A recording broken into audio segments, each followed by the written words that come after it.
এটাই তো ভাই না? এখানে কতটুক জায়গা? এরকম 1.5 একর। আরো বোধহয় আছে আপনাদের আরেকটা নাকি? 1.5 একরের।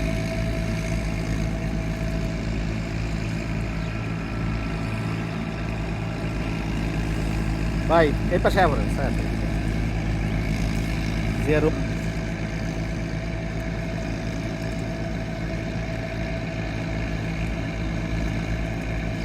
এইভাবে রেখে দিবেন আজকে আবার আর একটা চাষ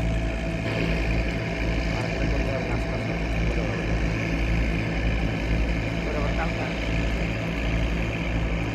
কালকে ঘুরিয়া যে মাঠ এটা কোন বাজারে? এই যে সুন্দরী বাগান এই জিম ছিল না এগুলো নেই মাঠ এই যে রাস্তার পাশে একটা পাইলাম এদিকে জানো? না ওই ভিতরে ভিতরে ওইটা ওই ভিতরে ওই হ্যাঁ। পার হয়ে আছে আপনাদের পার হয়ে